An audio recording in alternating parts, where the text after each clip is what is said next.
This is part of the plan I took to COAG, and that is to manage our population growth. States, territories, local governments, the Commonwealth have to work together. We can invest, as we are here as part of this plan, in our roads and our railways and park and rides, and we can do all that. But state governments are the ones who release the land and approve the developments, and they're the ones who decide where the schools go and the hospitals and all of these sorts of things. And so we need to bring together our population planning between state governments and the Commonwealth. And so I was able to take to COAG and secure the agreement of the states and territories in Adelaide that we would now have a planning framework that would involve the Commonwealth and the states about how we're going to manage population, about how we're going to plan for infrastructure, and to make sure that these plans come together. Because you're right, you've got to get ahead of the curve when it comes to managing population growth. I mean, in Luke's electorate, it is one of the highest rates of population growth, and it's largely, Australians. It's other Australians moving to Queensland that is driving that growth in Luke's electorate. As Alan knows, we've done a lot of work on this.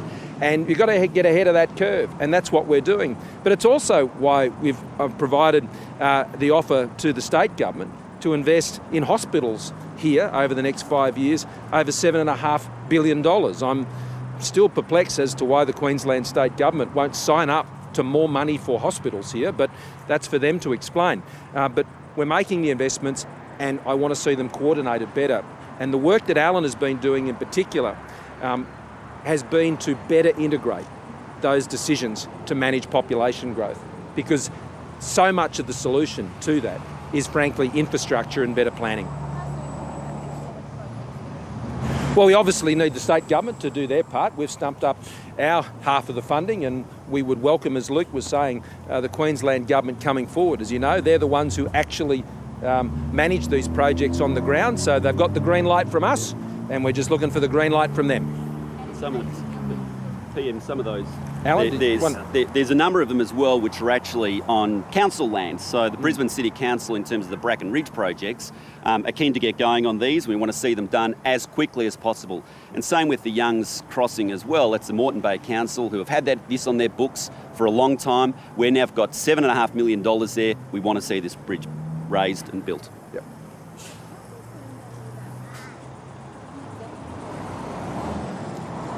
Are there any, let's deal with the infrastructure announcements today. I'm very happy to go to those other questions. Yep.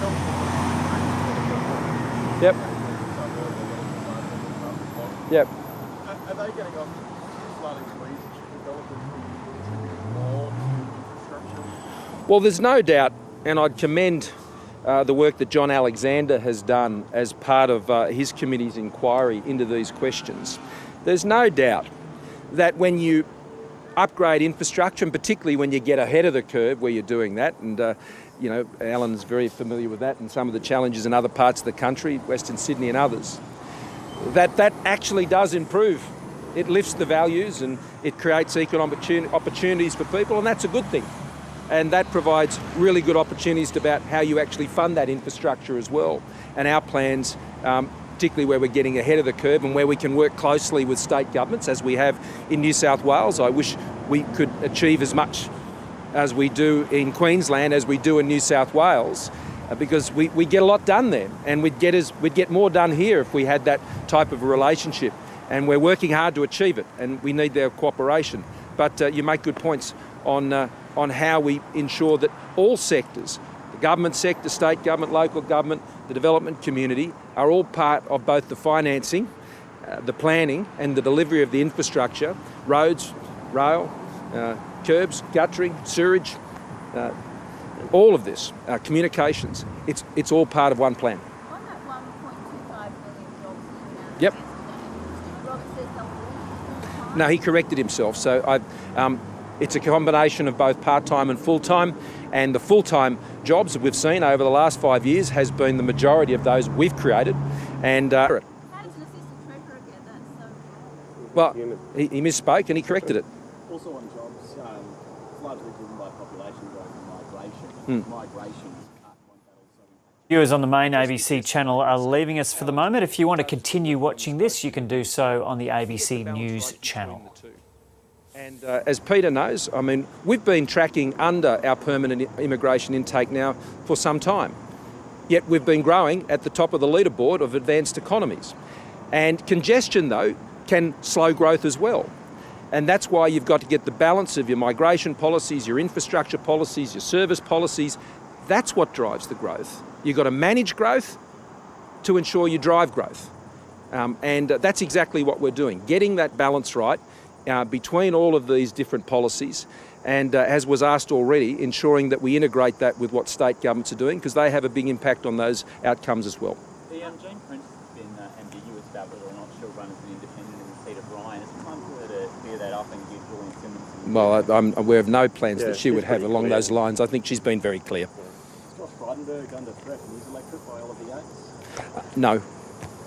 Nigel Scullion's announced his retirement from Parliament in the next election. He's the Indigenous Affairs Minister. Have you given any thought to potentially swapping out Tony Abbott? No, I won't be making any changes to my team before the election, and I've got a great pool of talent to draw from in a re-elected Morrison government, and there's a few people standing here with me who demonstrate that talent. Sorry? Just clarifying from your speech yesterday. Yep. Are you saying that Labor will plunge Australia into recession? Well, I never said that yesterday. Is that what you're inferring? I never said that. Is that what you're inferring? No, what I'm saying is the Australian economy will be weaker under Labor, and it will. You cannot put $200 billion of higher and new taxes on an economy that is facing stiff headwinds, global uncertainty, whether it's the trade tensions between the United States and China, what we're seeing in Europe. You know, it's an uncertain world out there. And the worst thing you can do at the moment, the worst thing for the Australian economy, is to go and saddle it up with $200 billion of job-destroying, investment-destroying, savings-destroying taxes, which is what Labor is going to do to our Australian economy. Make no mistake, the Australian economy will be weaker under Bill Shorten and the Labor Party than otherwise, because their policies are designed to slash people's homes. You know, Labor's rule is always this: when they run out of their money, they always come after yours. When they can't manage their budget, they come after your budget. That's Labor's form. They can't manage money. Under our plan, we will. On our record, we have. And that's why Australians trust the Liberals and Nationals to manage money so we can fund projects just like the congestion-busting projects we're funding right here. You've had about 5, so I think we might share them around a bit, and shouting won't actually change that. Yep. So I can't quite hear you.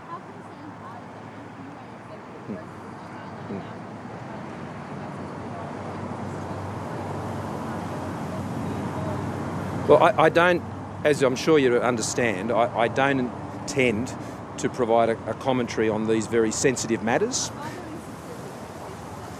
All of these matters are always carefully considered and assessed by the government through its appropriate agencies, and we take our advice. And I think the most prudent thing to do for us, and particularly myself as Prime Minister, and Peter serves me on the National Security Committee, is we're very focused on Australia's interests and protecting Australia's interests and our security interests. And our track record has demonstrated both a strong performance on keeping Australians safe and protecting our strategic interests, but also a responsibility and a prudence and a maturity in handling these matters sensitively. There are a lot of reports that are out there at the moment, and I would just counsel people to remain calm about these things. The government is keeping a close watch and ensuring that Australians' interests are always protected. Prime Minister, do you think it's outrageous for a government to prop itself up with taxpayer-funded advertising in an election year? I think it's entirely appropriate for Australians to understand what their government's doing.